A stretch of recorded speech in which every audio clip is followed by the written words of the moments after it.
Okay, we're back again. So today we're continuing our perfect pitch experiments. Now remember, I don't have perfect pitch, I have relative pitch. And I've been training people to develop relative pitch for quite a long time now. I used to do it at the university, and now I'm doing it publicly. So I want to talk to you today about the exercise we're going to be doing. We're essentially just trying to become familiar with B flat. If you've watched the other sessions, you know we've already worked on C, D, and E. So what I want to do right now is I'm just going to sit here and go through a practice session, like what I might do on my own, trying to develop this skill. I'm just listening for the sound of this note. And when I say sound, I mean I'm trying to recreate it in my mind without any descriptions. I'm not trying to say it sounds soft or harsh or whatever I may hear it as. I'm trying to recreate the actual sound in my mind as much as possible, because I think that's the only way you can really describe a sound. Just like if we try and describe colors, we can't really do that either. You can't really explain to somebody that's never seen any color what red is.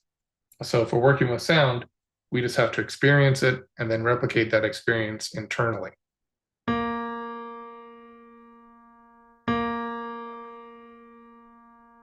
So we're going to do a couple exercises here. Right now, we're just listening to it. And now I'm going to give a longer break so you can hear it in your mind. I'm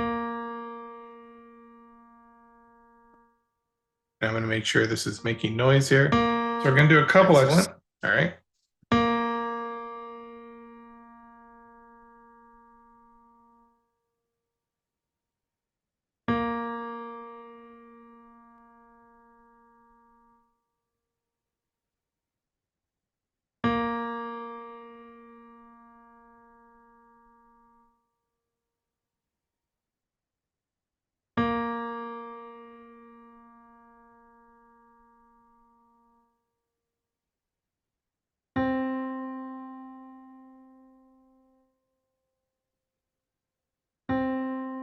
This is your C.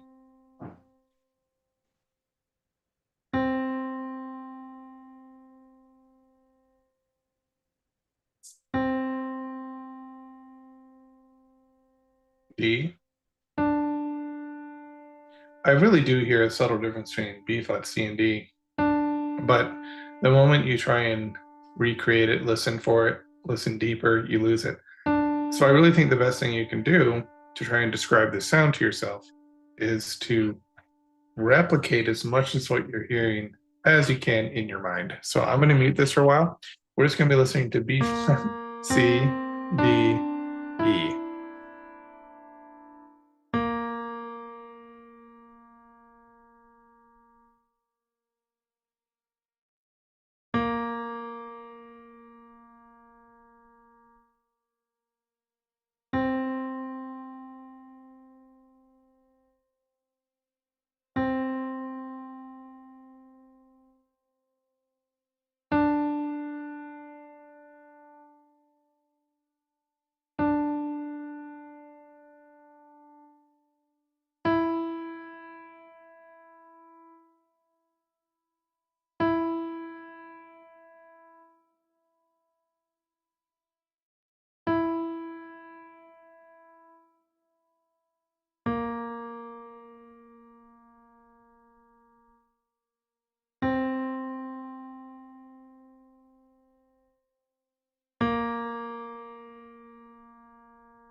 Okay, now we've kind of warmed up here a little bit. I'm going to play two notes at a time.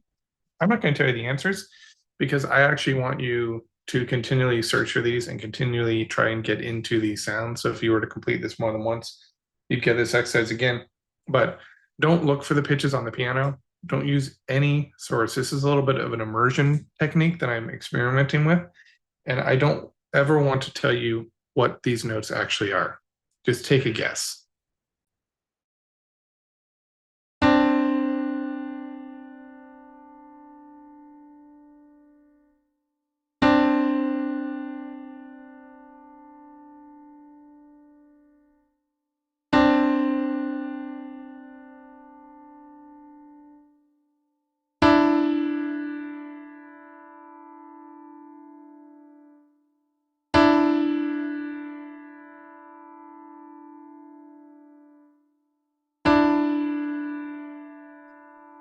Now, when you're listening to these, you're not just listening to the harmony. You're actually trying to think to yourself, do I recognize any of those notes?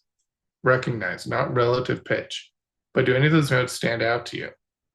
Do any of them sound like something that feels like you understand what it is? So do you actually hear maybe a B flat, a C, a D, or an E? Those are the only notes I'm playing right now.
Okay, so the sequence I'm going to play right now is B flat, E, C, and D.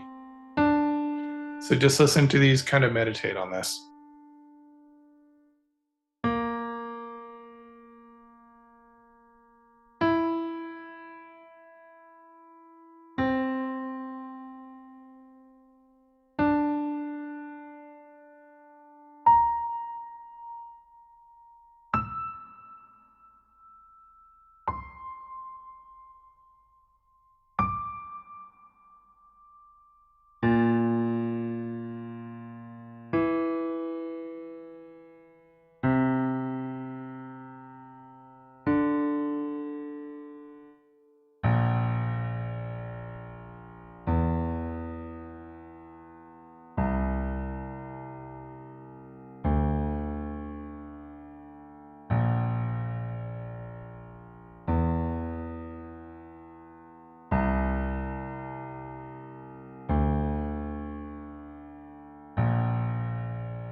Now I want you to identify the note that you think I'm playing.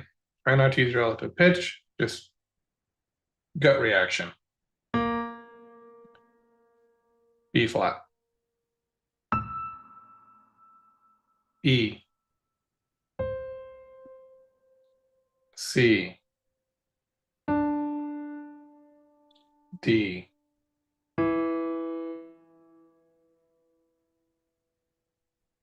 E,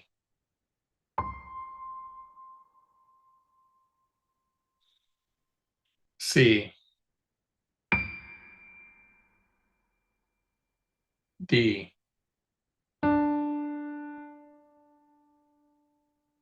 D, D, D, D, E, E, E, E, B flat, B flat, B flat. So if you're getting these right, I assume if you don't have perfect pitch, you're using some sort of pitch memory. Like I've already been playing these for a while, so you're getting used to B flat, E, C, D. But what we want to try and move away from is that relative pitch, tonal recall. And we want to try and start to listen. And I have no idea if this will work. We want to try and listen for the quality.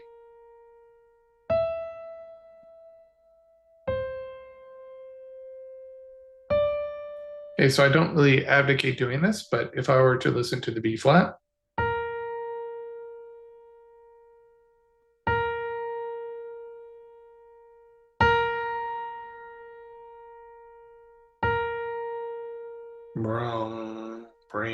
Breer, it's like Breer. And then if I hear the E, wah, Breer, wah, a little nasally, going down to the C.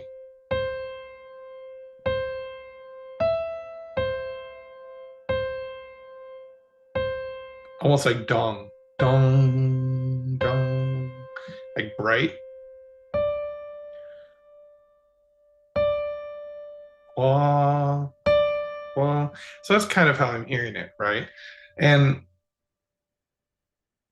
I want you to try and avoid that, but I'm doing that to kind of illustrate that there are differences between these tones.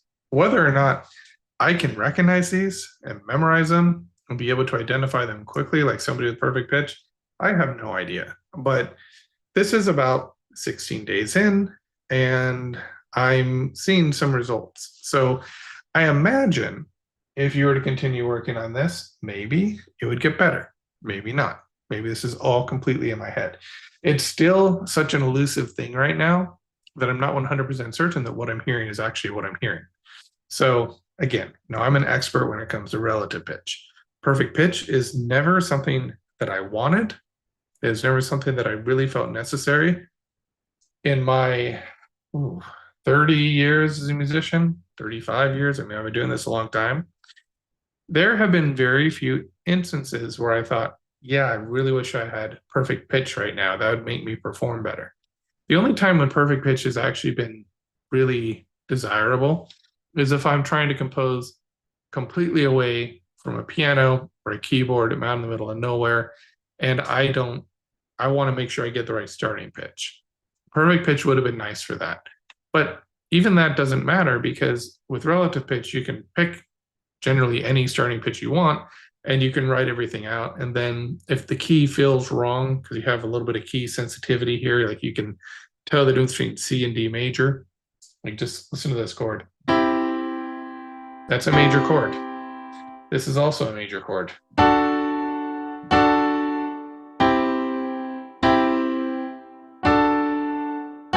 Should be the same quality. Here's a major chord.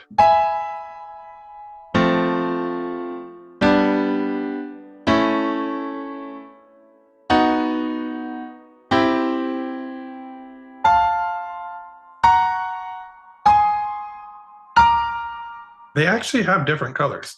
So I understand the need to try and find the right key for whatever piece you're working on. But past that, once you have the key and once you have a few notes on the page or stuck in your mind, relative pitch works just fine to compose the rest of the piece. So even if you're a composer, I don't know why perfect pitch is that desirable. And what I've experienced is teaching other people perfect pitch is they're phenomenal when it comes to passing ear training exams, and when it comes to actually hearing individual notes within a more complex texture. But you can do that with relative pitch. You can absolutely do that with relative pitch. And I think in some ways, I don't have perfect pitch, so I can't really talk. But for me, it feels like relative pitch is more useful because you just get the relationships. Whereas with perfect pitch, I think you can kind of turn it off and just enjoy the music, but it's not the same thing. You're not hearing the relationship. So my point is, I'm trying to develop this because this is kind of what I do now. I'm really interested in developing the ear, seeing what we can hear internally, how far we can go with that. The relative pitch thing, I'm working on the flawless course now, so I've got that. And I mean, I know that course works pretty well for most people. So now I'm trying to see, is there anything to this perfect pitch thing? Everybody keeps saying you can develop it, you can't develop it. Well, I want to devote quite a bit of time so that at least for my purposes, I can come in and say, I think you can develop it, or no, I tried, may work for you, but that's why I'm putting all this out there so that if you want to follow along with this, if certain people develop perfect pitch from this, but others don't, including myself, well, then we have some information to go off of. And we have some exercises that everybody can use. That's why this is free, because I want as many people as possible to test themselves with these exercises. Some are standard, some I'm making up based on some principles, like don't use vocal tension, don't use muscle memory, don't relate it to a familiar song. Don't do all these things that I view as potentially gimmicks, because somebody with perfect pitch doesn't need to think about a piece in G major to know what G sounds like. So if we're going to develop perfect pitch, I want to see if we can actually develop perfect pitch without using any of those techniques. So what I'm getting at with this is I'm playing these notes: B flat, E, C, and D. And to me, when I'm sitting here in front of the piano, they have different colors. I'm not going to say timbres because it's all the keyboard timbre, but in a way, they almost are different timbres. And they're very subtle, but they're there. And so we can go through and we can say, I remember the B flat, the E, the C, and the D are, and you can use relative pitch to determine the notes I'm playing. Or you can just kind of listen and try and see if you recognize the B flat, E, C, or D. So I'm going to be quiet now. Hear your notes again. B flat, E, C, D, and now we're going to go through this. Just try and identify the note. It doesn't matter if you're wrong. Don't check yourself. I want you to be lost in the wilderness right now. I want you to be looking for these notes. I want you to make them come to you. I want you to try and hear them and make a guess. And I'm not going to tell you if you're right or wrong, because I think that's part of this. I think part of it is the search and the ambiguity that allows your ear to start listening more closely, because we're now doing an exercise that's difficult and your brain wants to get better at it. So that's the theory behind this.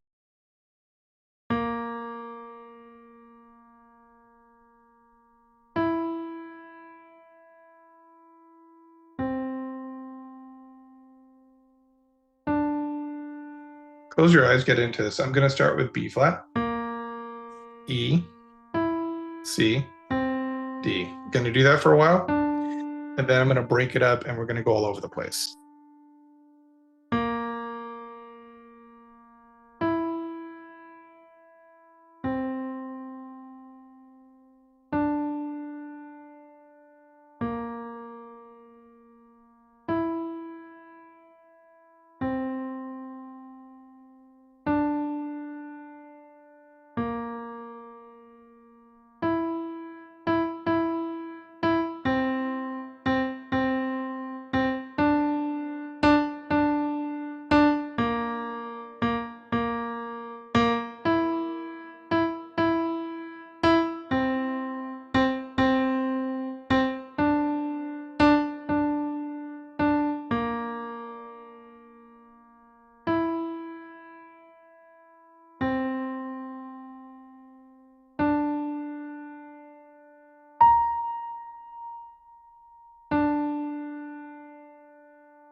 Now I'm going to alternate. I'm going to play this series,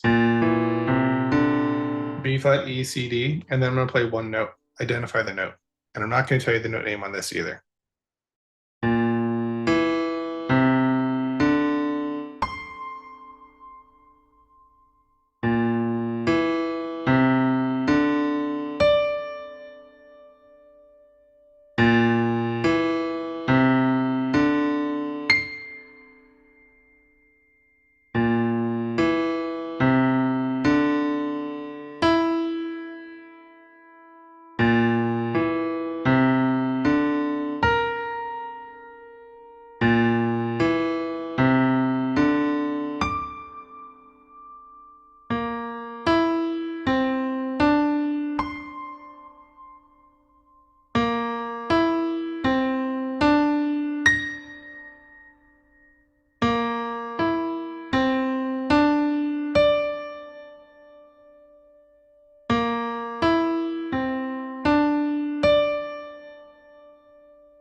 I'm going to play two notes. Tell me what they are.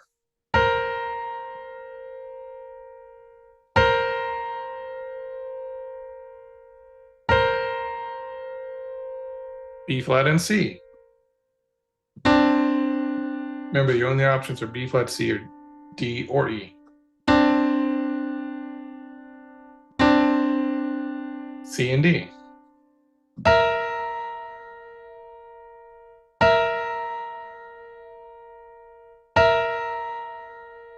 B flat and E.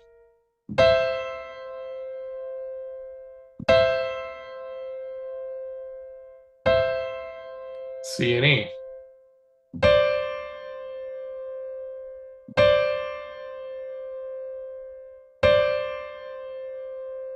C and D.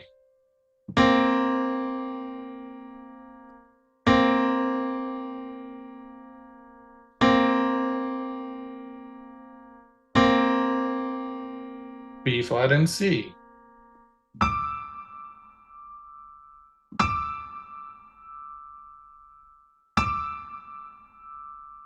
D and E.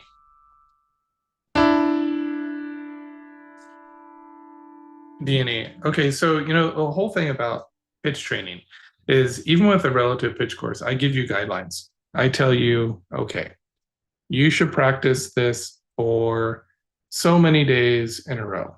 I'll tell you, if you get 100%, it makes sense. This is kind of the art of it. You go on to the next lesson the next day. Don't do more than one lesson in a single day, unless you're trying to do some type of challenge where you've already passed unit 1 and then you just want to binge everything. You can do that. But generally, like for the flawless course, what you'll do is if you get 100%, go on to the next lesson the next day. If you don't get 100%, then I usually recommend spending about 3 days. But this is where you have to use your judgment, because only you know how well you're doing. If you really feel uncomfortable and you feel this sense, you got to use your intuition a little bit and your knowledge of how you're doing in the program. If you feel like you need a little more time, spend a few extra days on a lesson. I would never spend more than 1 week on a single lesson, though. That's kind of the hard deadline. But what I generally recommend for ease is to say, okay, spend 1 day if you get 100%, 3 days if you get any wrong, because that's a pretty good balance for most people. But again, only you know how many times per day you actually have to practice. So same with these drills. I'm doing these daily. Okay, every day that I come in, I feel like there's a little bit of an improvement, a change in my sense. And so I'm not repeating exercises. I'm going on to the next one. You may require a little more time. So if that's you, then you should go ahead and spend 2, 3, 4 days on one of these lessons until you can start to hear something. And again, I don't know if you're going to develop perfect pitch. This is something that is very experimental, but you can try it. But you kind of have to wait and gauge your own progress to determine whether or not you should move on. So that's it for today. Again, what I want to do before we leave, I always want to start and end by hearing the colors in each note. So I'm going to do that once again. And hear a different way.